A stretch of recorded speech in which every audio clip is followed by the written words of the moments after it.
The following video was recorded on location in my state-of-the-art office in the corner of my first floor apartment. If you like what you're about to hear, please like, comment, share, subscribe, and hit that notification bell in the upper right corner.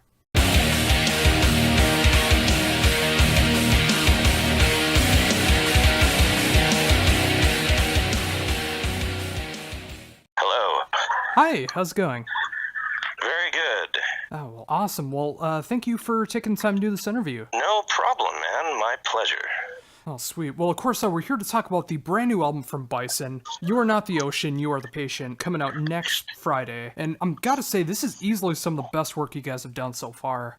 Thank you very much. I appreciate you saying that. Oh, not a problem. I've been around since the first album. I've really dug your guys' style over the years, and it's really cool to see where you guys are at now. Nice. So, what went into the writing process for the new album? Well, the writing process was probably the most different from my past writing process as it possibly could be. So I was sort of in this sort of like big change in my life. I just had a son, and we were moved up to Squamish, which is just where are you located? I'm in Minnesota. Minnesota. Okay, so Squamish, it's an hour north of Vancouver, and it's beautiful. It's small, mountains, rivers, nature, bears, things like this. So I had just a new kind of environment to live in and work in, and had a son. So it was actually just, and we didn't have a label, so I know there's no pressure writing this record. It took me a little over 2 years to write it, and it was just very relaxing, and it was also a way that I could sit on a song or a part of a song or even a riff for a very long time and really digest it and really look at where the kind of feel of the record was going. So it was just really ideal, turns out, for me. I had a nice space to write and record demos in my home, and then once I was done with that, I have this beautiful child to interact with and kind of remind me about all of the other parts of life that sometimes you forget about when you're kind of neck deep in writing music. So it was just really kind of perfect for me. And that's a great thing to hear, too. I mean, sometimes it does take not having pressure from music or feeling you have to be obligated to write something, and just have your life go as it may, and, having all these great experiences, and then it can lead to some great music later on.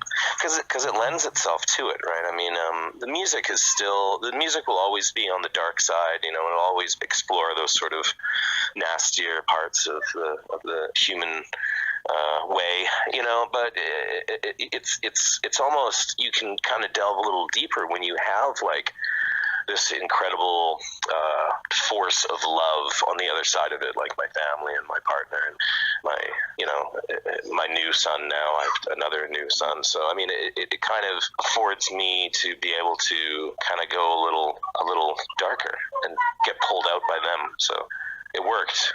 Having kids didn't stop me from wanting to make beautiful, morose music.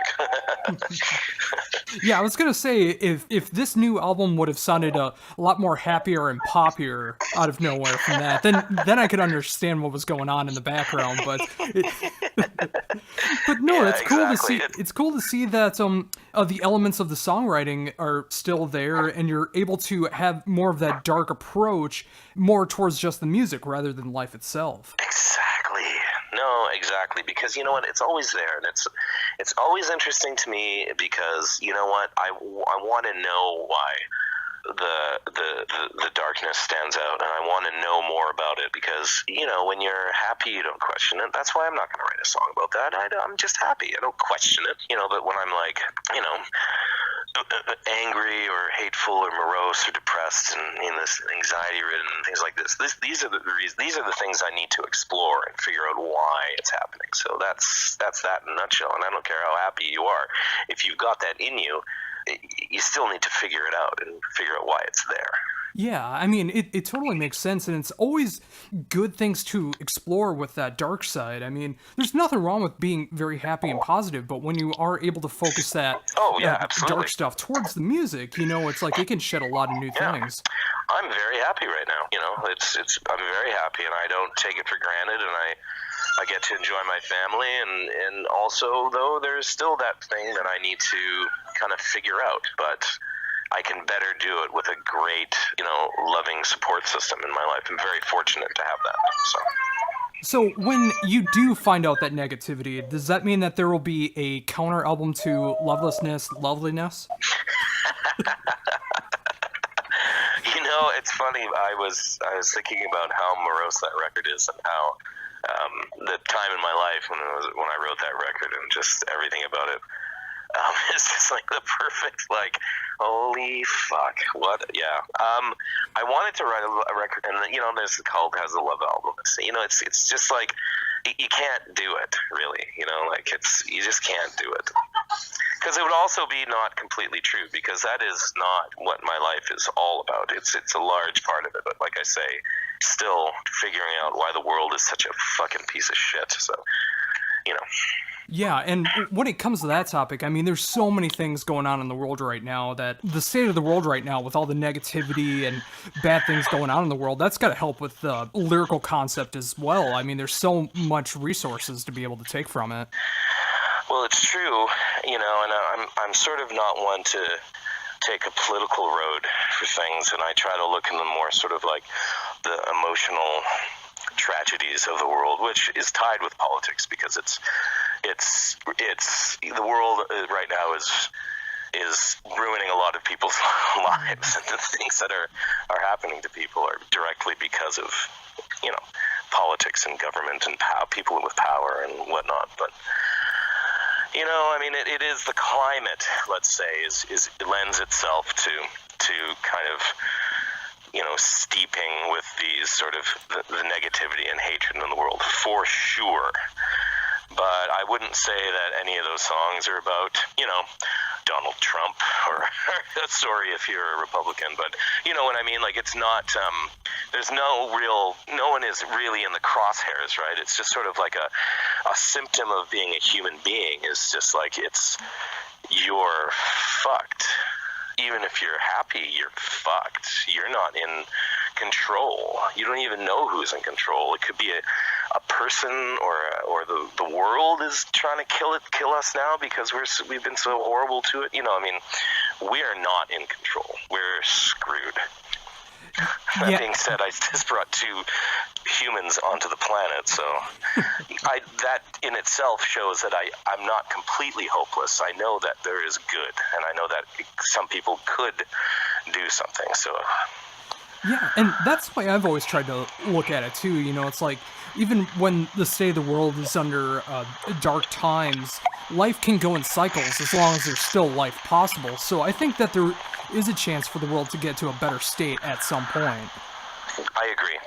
It's just terrible how, as human beings, we really have to take it to the fucking brink before we really figure anything out. And you'd think all of the wars and all of the human error and tragedy and catastrophe and sorrow that we have caused put onto each other or onto the planet, or you'd think we would have learned something by now, but we really haven't. We're just savage people.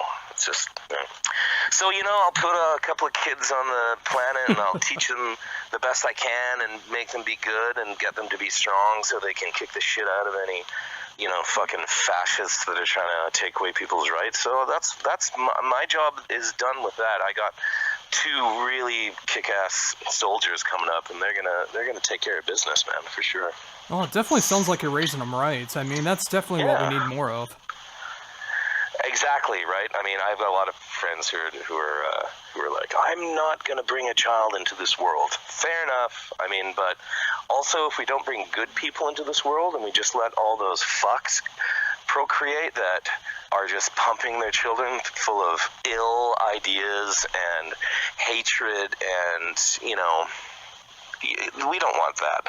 We need good kids, man. So I'd like to think that myself and, well, my guitar player Dan, my drummer Matt, who also are fathers, I think we're going to bring some righteous fucking children into the world to become righteous adults that will not stand for any of that crap. Yeah, and that's why I've always been so gravitated towards your guys' music. I mean, on an emotional level, with the lyrics, with it being so depressing and morose, it's very uplifting in a way to know that other people feel the same way. Exactly, right? So there's a whole thing, and that's, then you talk about, well, like-minded people. So we find each other, and we find each other through art and music, because we're not all sitting in a political science class, and we're not all, reading the Wall Street Journal, and so we need to figure out who we are through our expression and our creativity and our minds, right? Because I'm not a numbers guy, I'm a heart guy, so yeah. Yeah, I'm very much the same way, and that's why like I said, I gravitate towards music like that, because it is so relatable. I mean, rather than just having music that's just about being so happy and partying all the time, and whatever the case is, that's not the way life is. That's not the way life always works. Yeah, but that's being said though, like when my life is going that way, dude, I will put on Boston in a second, and I will have a one-man party, and I will be so happy, and I will air guitar, and it'll be the fucking best thing in the world, right? Oh, yeah. I have that. We all have that. But, it's not a real constant, especially these days, so... Oh, yeah, and being a huge Boston fan myself, I mean, there's nothing wrong with putting on a Boston album and just enjoying the positivity that's going on there as well. No, that's the best. It's actually putting on Boston and then jumping fully clothed into a swimming pool that you're not supposed to be in. I recommend doing that. That is a real cure, so... I'm gonna have to try that out sometime. That sounds really fun. It's really cool. Trust me, it's really cool. Oh, awesome. Well, getting back a little bit into the album, there has been a couple songs released from the album so far. What has been the reception to them so far? So the reception, I've trained myself since in the last couple of years. Like, we've been out of the spotlight. I don't care, and then it snuck up on me, labels like, okay, we're premiering, it's a big production, and premiering the song, and it's my baby. I'm putting it out there, so I do care. Obviously, I mean, I've made it for everybody, and it's been wonderful. The reception has been fantastic, and it's great when you hear like people thought we were gone. We never stopped. We never broke up. We never stopped playing music, playing shows, recording, but people thought we were gone, and so it's like we're back.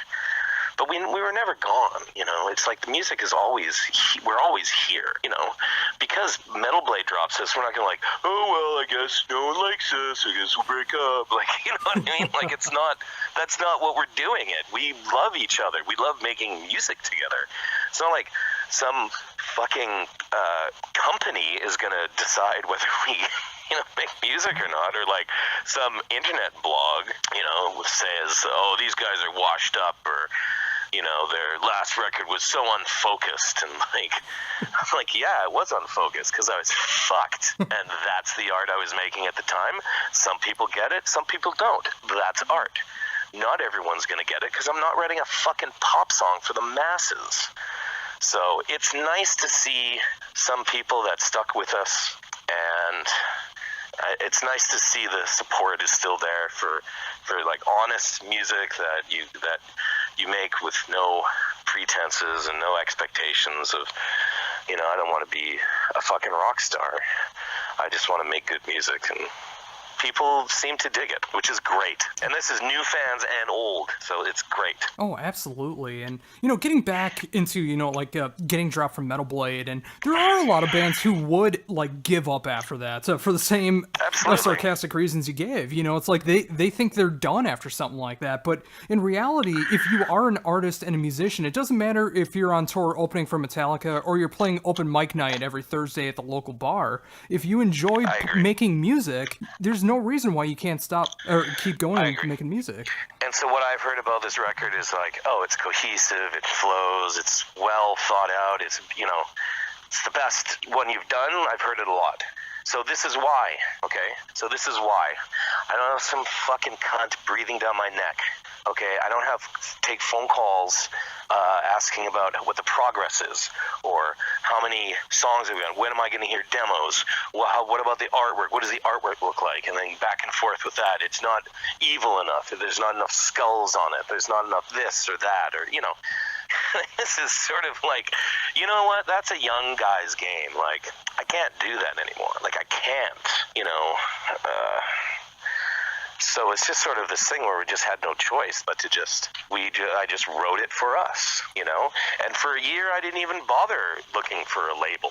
Because I just didn't want to deal with it because it was just something that was just turned my stomach, turning it into, you know, just getting back into the business of it is just so fucking gross. Yeah. But, you know, we found Palegic after a while, and we know Robin. We go back. We toured with the Ocean, and he's like, no doubt, he's a businessman. Like, he is this savvy guy, and he's a German, so like every email sounds like he's yelling at me. But he's a fucking, he knows music, and he knows good music, and he got behind it. Right away, he saw it. Like, he just saw it. And after I sent him 2 songs, he was like, let's do this. So.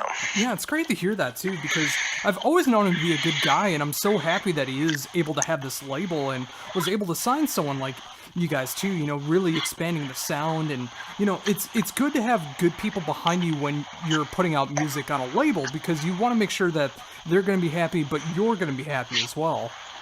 Exactly. You know, and it's sort of like, you know, the expectations, right, of a younger band and new to the world and new to that world, or like, it was just, you know, we just didn't know what we were doing. Now there's no way I would sign to a label like Metal Blade. You know, we signed a 5-album deal with them. Like, holy shit. 5 albums? That's like a long fucking time. Like, what were we thinking? We were young. I grew up with Metal Blade. I mean, I was fucking starstruck. I was stoked. Like, holy fuck, Metal Blade? That's how you think. And if you don't carry yourself through it, and you don't believe in it, and you don't really do it for the right reasons, and you love it, then them turning their backs on you is going to be devastating. Yeah, I mean, that's, you know, that's to a normal band. I don't think we're normal, though. So. Well, it's just like, from the outside view, being in bands myself, currently in bands, writing music like that, what matters to me is making sure that my integrity behind the music is always there. I mean, if I ever signed to a label and they wanted me to make like a Christmas version of one of my songs or something like that to try to make it sell, then I wouldn't be interested in doing that. Yeah, that's the total kind of like big label bullshit that goes on. They want you to do dumb shit like that. Or they want you to play for a fucking car company. Like, fuck off. This music have to do with a goddamn car company. Fuck off. That doesn't make any sense. You know, or you have like, you know, that world is just not for me. I just couldn't do it. You know, good luck to anyone who's doing it.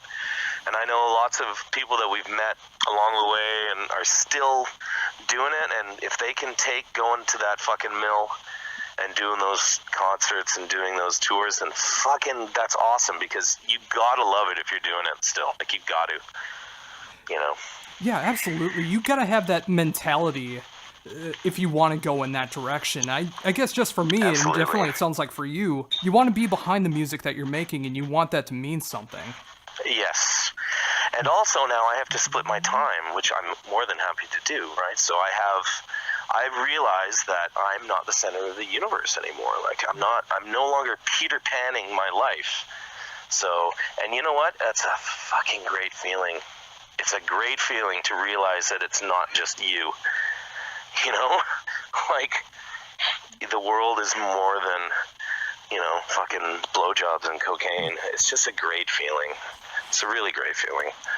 Yeah, especially when you're able to raise children and be able to teach them the right way, try to get them to have a good life as they grow up, and being able to surround yourself with good people and be in good environments. I mean, when you're finally able to reach that, life better.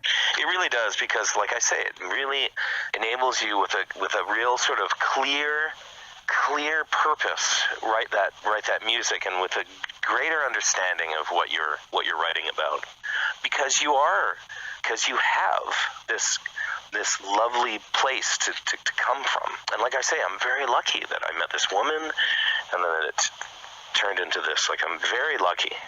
Not a day goes by that I don't think that, because I just think, like, if I'd gone on that path, like, I don't even know what I would be doing right now. Like, I'm turning 45 this year. Like, how, it doesn't really matter, because I still make this sort of, like, young man's music, I would say. Or maybe not, I don't know. Look at the Melvins, they're old.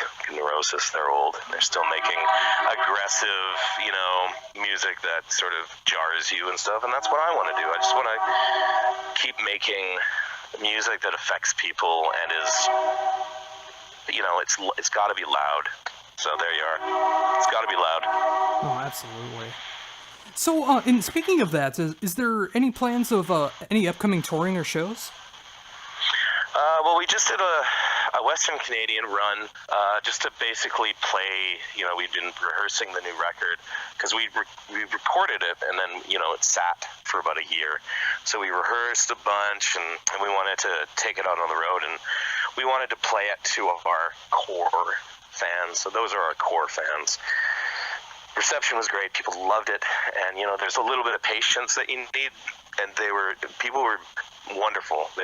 Great reception, and so we did that. So now our main focus is to get to go to Europe. Probably not until the new year, but that's how we roll, because that's when we want to do it, and that's when we're going to do it. And we're probably not going to do any touring between then. And I'm sorry to say, we're probably not going to hit the U.S. just because we literally can't afford to. Those working visas are so expensive now, and the red tape that you have to go through to book a tour down there right now is just too much for old dad rock guy here. So, sorry. Well, as disappointed as I am. So next time we're up in Winnipeg, you should just come up to Winnipeg and see us. Well, I know Minnesota is usually the spot that usually the next spot is Winnipeg, so I think that might be a good way to do it.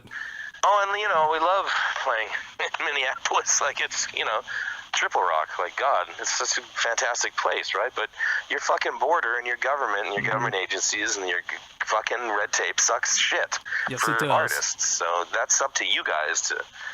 I know it's daunting. Something has to change, right? Because I just can't.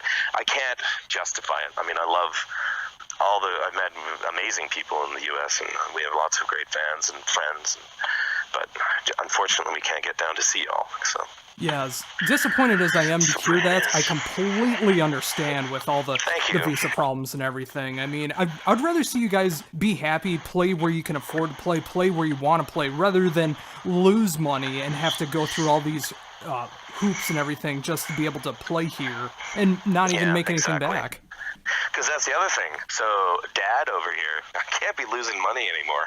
Because those kids need to, they're going to be big dudes. They're going to be eating a lot. So, there's going to be no losing money in my future.